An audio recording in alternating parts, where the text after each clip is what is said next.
For the next 2 minutes, let's forget politics. Let's forget ideologies. I want you to answer one simple question. Who watches the watchdog? Because when it comes to India's aviation sector, the answer is supposed to be the Ministry of Civil Aviation. But what if I told you the ministry itself raised concerns about the country's aviation regulator? Not through a press conference, not through a political speech, through government documents reviewed by Reuters. Why? What did they find? And should every Indian who flies be paying attention? Let's break it down. Every single day, millions of Indians board flights without giving a second thought to the people responsible for keeping them safe. We assume the system works, we assume the regulator is independent, but what if that assumption itself is being questioned? Questioned by whom? What if I told you that India's own civil aviation ministry questioned the country's aviation regulator? Not an opposition leader, not an activist, not a whistleblower, the ministry itself. And the reason should concern every Indian who boards an aircraft. Stay with me. Notice how every line creates another question. Now let's come to the story. This isn't a political allegation. This isn't a social media rumor. This is based on government documents reviewed by Reuters.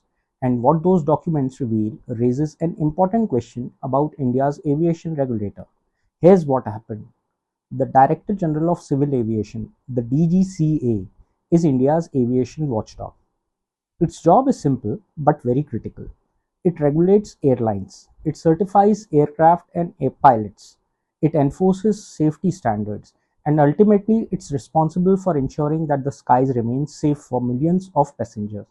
But according to documents reviewed by Reuters, India's own Ministry of Civil Aviation questioned how the DGCA handled potential conflicts of interest involving some of its officials.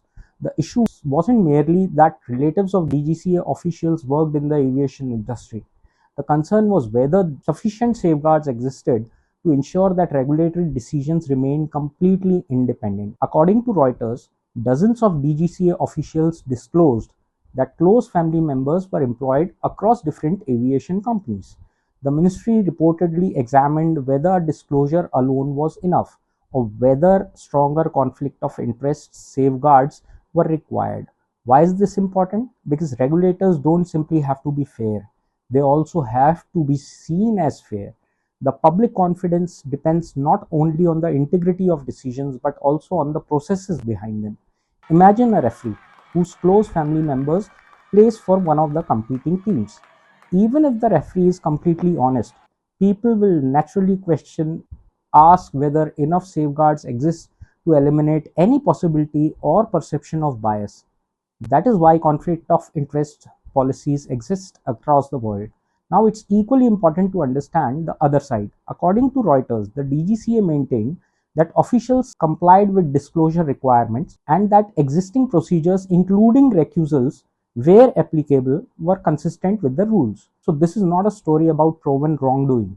It is a story about whether India's aviation regulator has sufficient robust safeguards to manage potential conflicts of interest. And that's an important distinction because aviation regulation isn't just another government department. Every certification, every inspection, every compliance decision ultimately affects public confidence in aviation safety. Strong institutions aren't judged only by whether corruption is proven. They are judged by whether systems are transparent enough to prevent even the perception of undue influence. The larger question, therefore, is simple. Are India's existing conflict of interest safeguards strong enough for one of the country's most important regulators? Now, this particular story haven't been taken up by the so-called mainstream media till now, despite the importance and concerns around passenger safety. I leave you with that thought and questions as to why Indian media does not pick and highlight stories of such prime importance and concerns to its citizens, to the people at large. If you found this video informative, subscribe for more evidence-based explainers on stories that deserve greater public attention. Thank you so much. Have a great day.